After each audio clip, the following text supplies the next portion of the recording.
చిన్న ఇంజెక్షన్ ద్వారా మోకాలు మరియు నడుము నొప్పులకు దీర్ఘకాలిక పరిష్కారం. డాక్టర్ ప్రకాష్ గుడిపూడి. సంప్రదించండి. Allied's pain and pain management centre, Hyderabad. సమస్యలు పరిష్కరించాలంటూ అంగన్వాడీలు విజయవాడలో రోడ్డెక్కారు. అంగన్వాడీలు కనీస వేతనం అమలు చేయాలి, సుప్రీంకోర్టు గైడ్ లైన్స్ ని ఫాలో అవ్వాలి వాళ్ళంతా కూడా చెప్పిన నేపథ్యంలో పోలీసులు వాళ్ళని బలవంతంగా అడ్డుకున్న పరిస్థితుంది. ఒకసారి మనం విజువల్స్ లో చూస్తున్నాము. విజయవాడ బందర్ రోడ్లోని ఎంవికే భవనం వద్ద ఉన్నటువంటి తాజా పరిస్థితి. అంగన్వాడీలందరూ కూడా పోలీసులు అరెస్టు చేసి స్టేషన్ తరలిస్తూ ఉన్నారు. నిన్న ప్రభుత్వం అల్టిమేటం జారీ చేసింది. ఖచ్చితంగా విధుల్లో జాయిన్ అవ్వాలని కూడా చెప్పిన నేపథ్యంలో వీళ్ళందరినీ కూడా అరెస్ట్ చేసిన పరిస్థితి. కొంతమంది అంగన్వాడీలు ఉన్నారు, వాళ్ళతో మాట్లాడదాం. మేడం, ఎందుకు ఎంతవరకు మేము న్యాయసమ్మతంగా న్యాయపరంగా శాంతియుతంగా 23 రోజుల నుంచి మా కనీస వేతనాలు 26,000 రూపాయల వాళ్ళని గ్రాట్యుటీ చెల్లించాలి పోరాడుతున్నాం. అయితే ఈ రోజు ప్రభుత్వం అక్రమంగా అరెస్టులు చేస్తుంది. ఇది చాలా దుర్మార్గం. మేము శాంతియుతంగా కోరుతున్న న్యాయమైన డిమాండ్లు పరిష్కరించపోగా మా మీద ఈ విధంగా చెట్టు చేయడం చాలా దుర్మార్గం. దీన్ని ఖండిస్తున్నాం. నశించాలి రాష్ట్ర ప్రభుత్వం అండి వైఖరి, రాష్ట్ర ప్రభుత్వం అండి వైఖరి. మొత్తంగా అయితే వీళ్ళందరూ కూడా ఇక్కడి నుంచి తరలిస్తున్న పరిస్థితి ఉంది. ఒకసారి విజువల్స్ లో మనం చూస్తున్నాం, ఒక ఉద్రిక్త వాతావరణం కనబడుతుంది. మహిళలను చూడుకోక వీళ్ళందరూ కూడా బలవంతంగా లాక్కెళ్తున్న పరిస్థితి ఉంది. అంగన్వాడీలకు సంబంధించినటువంటి ఇష్యూని పరిష్కరించాలని కూడా వీళ్ళంతా కోరుతున్నారు. ఒకసారి అక్కడ మనం చూస్తే కనుక మహిళా కానిస్టేబుల్ అంగన్వాడీల్ని ఎట్లా పడితే అట్లా లాక్కెళ్తున్న దృశ్యాలు చూడవచ్చు. ఒకసారి ఆమె చూడండి, ఒకసారి ఏ విధంగా ఆవేదన చెందుతున్నారు. ఎందుకంటే సమస్యలు పరిష్కరించాలని 23 రోజులుగా దీక్ష చేస్తుంటే వీళ్ళంతా కూడా ఈ విధంగా బలవంతంగా లాక్కెళ్తున్నాను కూడా మండిపడుతూ ఉన్నారు. సుప్రీంకోర్టు గైడ్ లైన్స్ ప్రకారం తమకు కనీస వేతనం ఇవ్వాలని కూడా వీళ్ళంతా చెప్తున్నారు.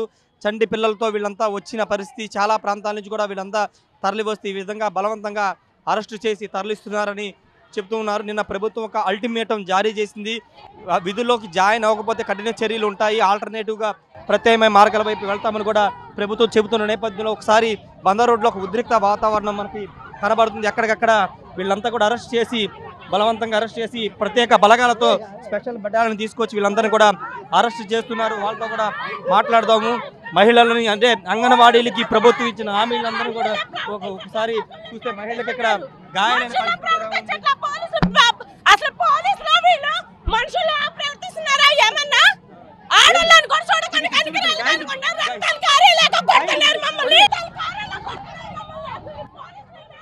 ఖచ్చితంగా వీళ్ళందరినీ కూడా బలవంతంగా లాక్కెళ్తున్న పరిస్థితి. ఒకసారి చేతికి గాయం కూడా అయిన పరిస్థితి చూడొచ్చు. మహిళలను చూడకోకుండా గాయాలు పాలు చేస్తున్నారని కూడా వీళ్ళంతా ఆవేదన చెందుతున్న పరిస్థితి. మమ్మల్ని పోలీసులే కొడుతున్నారు. మమ్మల్ని చేయనివ్వకుండా పోలీసులు ఈ విధంగా అన్యాయంగా అక్రమంగా మమ్మల్ని అరెస్టులు చేస్తున్నారు. అసలు పోలీసులు ప్రవర్తించట్లేదు. చూడొచ్చు అసలు ఏ విధంగా ఎంత దారుణమైన పరిస్థితి. పోలీసులు బలవంతంగా అరెస్ట్ చేసి వీళ్ళందరినీ కూడా లాక్కెళ్తున్న పరిస్థితి. మహిళలను చూడకోకుండా ఏ విధంగా మహిళా కానిస్టేబుల్, మహిళా ఎస్ఐలు, స్పెషల్ బెటాలియన్ పోలీసులతో వీళ్ళంతా వచ్చి ఇక్కడ వీళ్ళందరూ కూడా అరెస్ట్ చేస్తున్న పరిస్థితి ఉంది.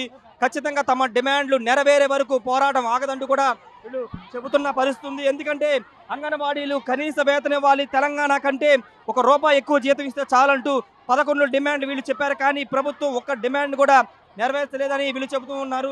బందర్ రోడ్లోని ఎంవికే భవనం వద్ద ఉన్నటువంటి తాజా పరిస్థితి. ఎక్కడికక్కడ అరెస్టులు చేస్తున్న పరిస్థితి. మరోవైపు ఎస్ఎఫ్ఐ వాళ్ళు కూడా ఉద్యోగులకు సంబంధించి ఉద్యోగ నోటిఫికేషన్, డిఎస్సి నోటిఫికేషన్ ఇవ్వాలని కూడా చెప్పిన నేపథ్యంలో చీరలను చింపేస్తూ వీళ్ళంతా కూడా ఏ విధంగా లాక్కెళ్తున్నారో మనం చూస్తున్నాము. దారుణమైన పరిస్థితి అని చెప్పుకోవచ్చు. ఎందుకంటే అంగన్వాడీలకు సంబంధించిన సమస్య చాలా న్యాయమైన కోరిక వాళ్ళు చెప్తున్నారు. వాళ్ళతో మాట్లాడదాం. మేమే దొంగతనం చేయలేదు, మేమే లంచతనం చేయలేదు.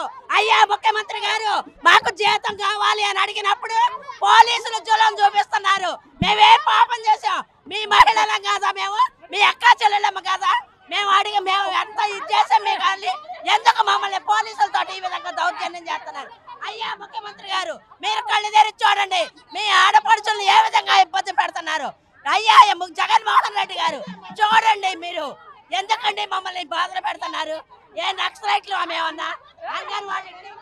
మహిళలంతా కూడా మేము మహిళలం కాదా? ముఖ్యమంత్రి తమ ఆడబిడ్డల అందరూ అక్క చెల్లెలు అంటూ ఉంటారు. ఇప్పుడు ఎందుకు ఏ విధంగా చేస్తారో చూడొచ్చు ఒకసారి. చేయమన్నామండి, దానికి 23 రోజులు ధర్నా చేస్తున్నాం. అయినా కానీ మా దానికి ఏడికి ఒప్పుకోవట్లేదు సీఎం గారు. పోలీసులు ముఖ్యమంత్రికి వీళ్ళంతా కూడా వ్యతిరేకంగా నినాదాలు చేస్తున్నారు. ముఖ్యమంత్రి డౌన్ అంటూ వీళ్ళంతా కూడా నినాదాలు చేస్తున్నారు. ఒకసారి మనం ఇక్కడ విజువల్స్ చూస్తే కనుక ఏ విధంగా వాళ్ళని ఇబ్బంది పెడతారో మనం చూస్తూ ఉన్నాము.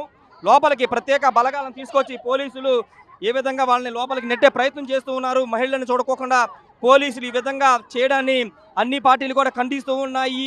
ప్రజాస్వామ్య బద్ధంగా వీళ్ళంతా న్యాయపరంగా తమ హక్కుల కోసం ప్రభుత్వం ఇచ్చిన హామీల కోసం పోరాటం చేస్తుంటే 23 రోజుల పోరాటం చేస్తుంటే ఇప్పుడు పోలీసుల్ని దింపి ఎక్కడికక్కడ జిల్లా కలెక్టర్ ఆదేశాలు జారీ చేసి అంగన్వాడీల దీక్షలను భగ్నం చేయాలని పోలీసులకి ప్రభుత్వం ఆదేశాలు ఇవ్వడంతో వీళ్ళంతా కూడా ఎక్కడికక్కడ పోలీసులు వీళ్ళ ధర్నాలని వాళ్ళంతా కూడా అడ్డుకున్నారు. ఎక్కడికక్కడ భగ్నం చేస్తున్న పరిస్థితి ఉంది. మొత్తంగా విజయవాడలో ఒక ఉద్రిక్త వాతావరణమే కనబడుతుందని చెప్పాలి. పోలీసులకు అంగన్వాడీలకు మధ్య ఒక తోపులాట జరుగుతుంది. కనీస వేతనం ఇవ్వాలి, ప్రభుత్వం ఇచ్చిన హామీలు నెరవేర్చాలని మనంతా కూడా డిమాండ్ చేస్తున్న పరిస్థితి ఉంది. ఏది ఏమన్నప్పటికీ అంగన్వాడీల పోరు ఉధృతమవుతుందని చెప్పాలి. పోలీసులు ఎంత ఇబ్బందులు పెట్టినా తమ పోరాటం ఆగదని వీళ్ళంతా చెబుతున్నారు. బలవంతంగా అరెస్టు చేసిన పోలీస్ స్టేషన్లో వాళ్ళంతా కూడా ఆందోళన చేస్తున్నామని చెప్తున్నారు. అంగన్వాడీలకు సంబంధించినటువంటి అంశానికి తెలుగుదేశం, వామపక్ష పార్టీలు, కాంగ్రెస్ అన్ని కూడా మద్దతు ఇచ్చిన నేపథ్యంలో ఇప్పుడు ప్రభుత్వం ఏం చేస్తుంది? ఇప్పటికే ఒక అల్టిమేటం ఇచ్చింది ప్రభుత్వం. వీళ్ళందరినీ కూడా దీక్షలు భగ్నం చేయాలి, అరెస్ట్ చేయాలని చెప్పిన నేపథ్యంలో పోలీసులంతా కూడా వీళ్ళందరినీ అరెస్ట్ చేస్తున్న పరిస్థితి ఉంది. సుప్రీంకోర్టు తీర్పు ప్రకారం గ్రాడ్యుయేట్ ఇచ్చేంత వరకు పోరాడతామండి. కనీస వేతనం 26,000 ఇచ్చేంత వరకు పోరాడతాం. మరిన్ని వీడియోస్ కోసం ఛానల్ ని సబ్స్క్రైబ్ చేయండి. లేటెస్ట్ అప్డేట్స్ కోసం వాట్సాప్ ఛానల్ ని ఫాలో చేయండి. అండ్ లింక్ డిస్క్రిప్షన్ లో ఉంది.